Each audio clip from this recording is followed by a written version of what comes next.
اعوذ باللہ من الشیطان الرجیم، بسم اللہ الرحمن الرحیم۔ روحانیت کا ایک علم ہے اور ایک غیب کا علم ہے۔ روحانیت، جیسے میں اکثر کہتا ہوں کہ روحانیت کا مطلب، جب میں کہتا ہوں کہ قرآن کا نالج، تو لوگ اکثر یہ سوال کرتے ہیں کہ ایسا کیسے ممکن ہے، کیونکہ روحانیت تو دوسرے مذہب میں بھی ہے، تو وہاں پہ تو قرآن نہیں ہے، تو یہ کیسے آپ کہتے ہیں کہ قرآن کے علم کو روحانیت کہا جاتا ہے؟ قرآن میں دیکھیں، محکم آیات ہیں، محکم آیات، حکم والی آیات، اور وہ ساری محکم آیات ایسی ہیں جس میں ڈو اینڈ ڈونٹس ہیں۔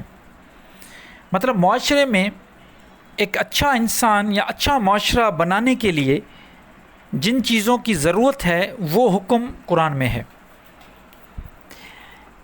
کیا دوسرے مذاہب جو بھی ہیں ان میں یہ کہا گیا ہے کہ جھوٹ بولو، رشوت لو، شراب پیو؟ یہاں تک کہ بائبل میں بھی شراب کا منع کیا گیا ہے، اور ہندوازم میں بھی شراب کو غلط کہا گیا ہے، اس کو منع کیا گیا ہے۔ تو ہر جو بھی مذہب ہیں وہ سارے معاشرے کو سدھارنے کے لیے آتے ہیں۔ تو اسپریچولیٹی کا مطلب ہے کہ جیسے میں کہتا ہوں کہ اگر اسلام کی اسپریچولیٹی، مسلم جو اسلامک مسٹسزم کی اگر ہم بات کریں یا اسپریچولیٹی کی بات کریں، تو اس میں ہمیں اپنا محور، اپنا سینٹر، اپنے آپ کو بنانا پڑے گا۔ ہم خود، مطلب ایک انسان اپنے اندر میں جھانکے، تزکیہ نفس، یہی تزکیہ نفس آپ کو ہندوازم میں ملے گا جو سادھو سنت کرتے ہیں، یہی تزکیہ نفس آپ کو جینزم میں ملے گا، یہی آپ کو بدھ مت میں ملے گا، یہی تزکیہ نفس کا جو اپنے آپ پہ کنٹرول، سیلف کنٹرول، یہی گوتم، یہ بھی سیم اسی پہ کام کر رہے ہیں۔ ہاں، مذہب میں ہر کوئی اپنے اپنے طریقے سے چل رہا ہے، وہ الگ بات ہے، منزل تزکیہ نفس سیم ہے۔ اس لیے میں روحانیت میں ایز اے مسلم روحانیت کو قرآن سے پیش کرتا ہوں۔ اب روحانیت اور علم غیب میں فرق ہے۔ روحانیت کا مطلب قرآن کا علم، جو کچھ اللہ تعالیٰ نے قرآن میں انسان کی ہدایت کے لیے علم دیا ہے، اس کو ہم روحانیت کہتے ہیں، جتنا سمجھ میں آ جائے، اور وہ سارا علم اپنے اندر سے ہی شروع ہوتا ہے۔ تزکیہ نفس ہو، اپنے نفس امارہ کی بات کریں، جو بھی ہم بات کرتے ہیں، علم حاصل کرنا، معرفت حاصل کرنا، طریقت، یہ ساری چیزیں آپ کو اپنے اندر سے ہی شروع کرنا پڑے گا۔ اصلاح بھی اپنی کرنی پڑے گی۔ کتنے سارے قرآن میں آپ کو بیہیویئرز بتائے گئے ہیں، وہ سارے انسان اپنے اندر سے شروع کرتا ہے۔ تو روحانیت اور علم غیب جو ہے، غیب کا علم، جیسے بار بار کہا جاتا ہے کہ غیب کا علم صرف اللہ کو پتہ ہے، تو وہ جو غیب کا علم جو ہے وہ ایسے ہے کہ جیسے قیامت کب آئے گی، آپ کوئی بھی دنیا میں ایسا ہو ہی نہیں سکتا کہ ایگزیکٹ ڈے بتا سکے کہ قیامت کب آئے گی۔ یہ ہے غیب کا علم۔ آپ ایک بندے کو اٹھائیں اور اس کے بارے میں پورا یہ معلومات کر لیں کہ جب سے یہ پیدا ہوا ہے، جب سے مرے گا، اس کے بیچ میں اس کو کتنا رزق ملے گا، یہ غیب کا علم ہے۔ آپ اس کی کبھی بھی آپ اس کا پیمانہ نہیں کر سکتے۔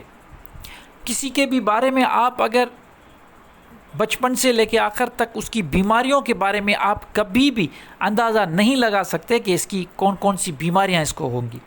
آپ کسی کے بھی بارے میں یہ نہیں بتا سکتے کہ یہ فلاں جگہ پہ ایک بندہ پیدا ہوگا۔ کسی کی پیدا ہونا غیب ہے، اور کسی کا مر جانا، کسی کی موت، یہ بھی غیب ہے۔ ایگزیکٹ ٹائم کوئی نہیں بتا سکتا۔ ہاں، لوگ کیا کرتے ہیں، کچھ علوم کے ذریعے کوئی حالات بتا دیتے ہیں، وہ بھی ایگزیکٹ نہیں بتاتے۔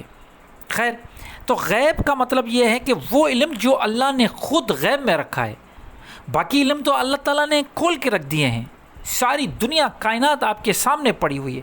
انسان ذات کی جو تاریخ ہے، اگر ہم 7,000 8,000 سال پیچھے جاتے ہیں، اور تو نہیں جاتے ہیں، ویسے تو لاکھوں سال کی تاریخ ہے انسان کی ایولیوشن، لیکن اگر ہم 5-7 ہزار بھی پیچھے جائیں، تو وہاں سے لے کے ابھی تک ہم نے جو ایوالو کیا ہے، جو کچھ ہم نے علم سے اپنے آپ کو یہاں تک پہنچایا ہے، کیا یہ کم علم ہے؟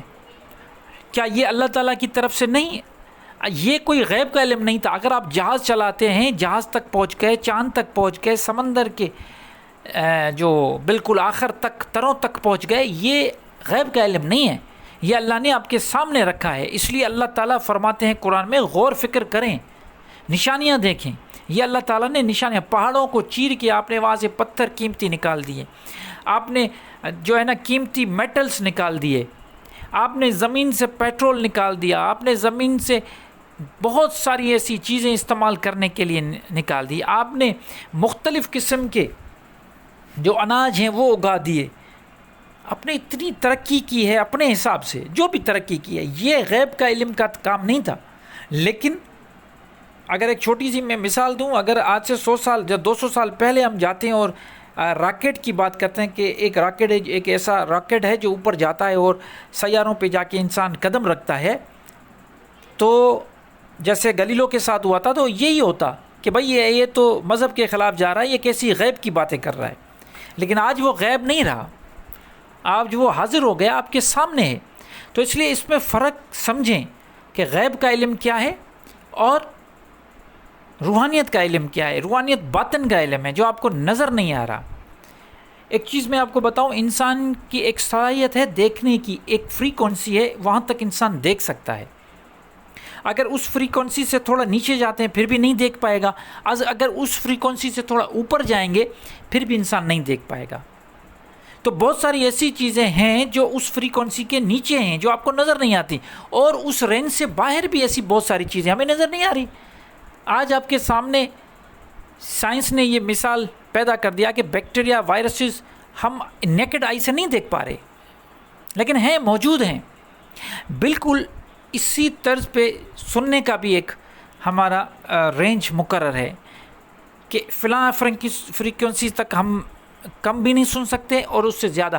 تو ایسے بہت سارے اس کائنات میں زوردار دھماکے ہو رہے ہیں جو ہم نہیں سن پا رہے، بالکل نہیں سن پا رہے.